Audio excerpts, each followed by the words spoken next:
What's going on, everyone? Anthony Maslone here. Welcome back to the channel. And in this very video, I'm going to talk to you guys about if influencers are still going to work for 2019 and also differentiate between good and bad influencer pages on Instagram. So without any further ado, let's get started and cue the intro.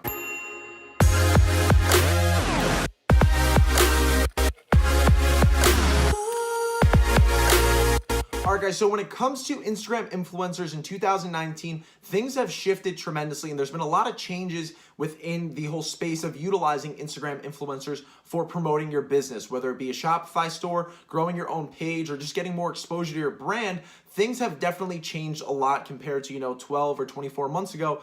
It's a lot more saturated. A lot of people have used it, and a lot of people have used it improperly or really not up to par, and it's really diluted how Instagram influencers work for promoting businesses in 2019. Now, this does not mean that Instagram influencers are dead. It's just a simple fact that you have to use them in a better fashion. So in this video, I'm going to break down a few very key and pivotal points to make sure that you're focusing on these very things so that your Instagram promotions are actually successful, as well as break down a few misconceptions and problems that people are typically facing when it comes to utilizing influencers in promoting their business. So to get things started, if you guys aren't necessarily familiar, there are two main categories of Instagram influencers. You have your personal pages where there are an actual public figure or persona or icon associated with that specific page. And you also have your general pages, which is the other main type, which is typically like, something such as Pitbull's Daily or Golf Daily, Outdoors, whatever it may be. Those are typically more niche down and also much easier to go ahead and use or get in contact with and also get a cheaper quote from. And now,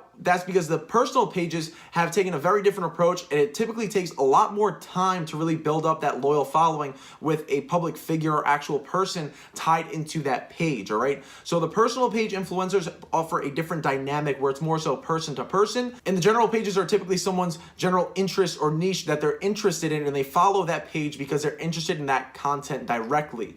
So the difference between the two, there are a lot of people that went out there and utilized general pages a lot and didn't use them very well. So when it comes to that, you want to try to make sure that you're double checking that the general page influencers that you tap into actually have engaging followers. Now, typically the personal page influencers have much more loyal followers, typically less of a following, and also they're going to be a bit more expensive because at the end of the day, their personal brand and reputation is on the line because themselves, that actual public figure, is tied into that directly. So if they promote a product that isn't up to par or a brand that isn't trustworthy, it's not going to look good for their brand. So it's going to be a bit harder to go ahead and get in touch and have those people promote you if you aren't somewhat established on Instagram or as a brand in general.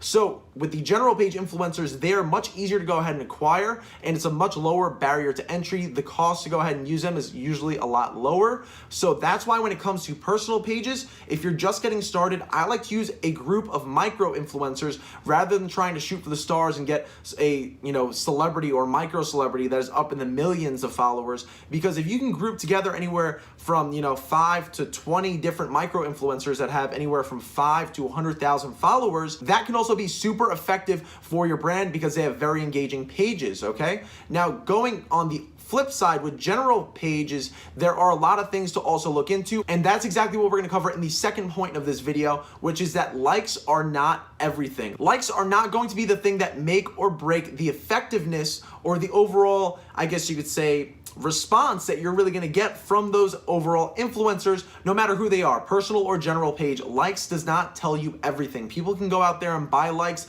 There are bots that boost people's pages and give them more likes than they should actually have, and a like isn't a true form of commitment or a higher level of engagement such as a comment. All right, guys? So I'm going to go ahead and pull up a screen share from my iPhone. I'm going to put it right here on the screen, and I'm scrolling through the comments of a general, it was a baby's page, if I recall correctly. It was a baby's page and a motherhood page that went ahead and posted strictly content about children and being a mother, and all of these comments were super engaging. So yes, this was a general page, and I actually got a quote from them. It was less than $100 to post on that page, and they had a good amount of followers. But the thing that showed me the biggest amount of value is the long form engaging comments. That's when you see that there are true followers and not just automated bots leaving generic short comments such as fantastic, fantastic, or I love this post, or post more, or amazing, or just a set of a couple of emojis.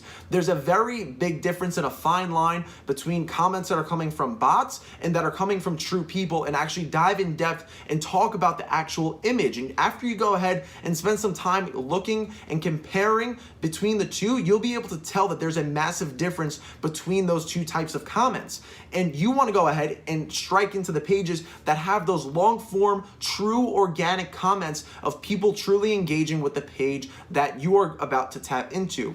Now, if you see that that influencer that you're thinking of using doesn't have many comments like that, the post that you're looking to promote may not be worth it on that specific page, and you may want to look elsewhere. In addition to the actual comments, you want to look at the followers. Scroll through the followers of that actual Instagram page. Are there a lot of real pages that are private that have a decent following ratio?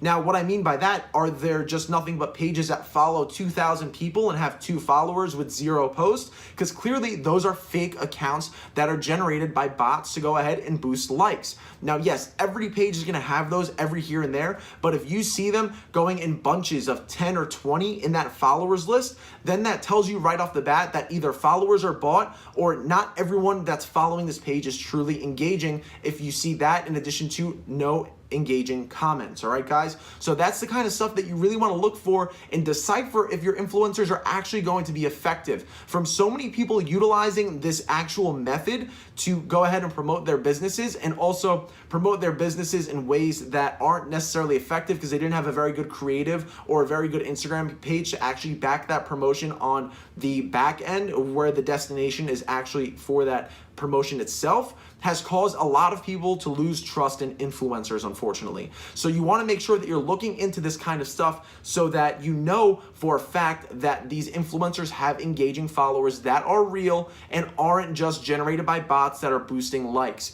There's a very big difference, and I'll tell you this straight up, I'd much rather take a group of 10 micro influencers with 10,000 followers and very loyal, engaging followers, rather than one massive page of 750,000 followers or 1 million followers that gets little to no true organic engagement. So looking for that true organic engagement and people that are actually engaging with that specific page is going to tell you right off the bat if that influencer actually went ahead and built up an amazing, true, loyal following that is sticking to that page and always looking out for those posts, and at the end of the day, going to give you the best ROI for a promoted Instagram influencer post. All right, guys? So that is super, super pivotal and stuff that you definitely want to look for if you're debating on whether you want to use a specific page or not for a promoted Instagram influencer post. Now, lastly, my third point here, and something that I want to tell you guys about, is go ahead and request more data or analytics or statistics from these specific pages if you're not sure if they're doing well. What I mean by this is go ahead and request the actual business page analytics. So if you see that a specific page on Instagram is registered as a business, typically it's going to give them a specific title such as a personal blog or just for fun. There are tons of different categories, but you see it, and they also have that email contact button on their page itself. It tells you that it is a business page. And when you have a business page, it tells you how many people you're reaching with your posts, when your page is most active and when your followers are most active and engaging, and essentially giving you the best time to post, and how many people are actually taking action on your stories, sharing your stories, replying to your stories, or swiping up on your stories as a big business page. So if you're at a crossroad wondering if this influencer is actually getting traction with their stories and their posts, go ahead and ask them, what are the typical amount of story views that you get? What are the typical amount of swipe ups that you get?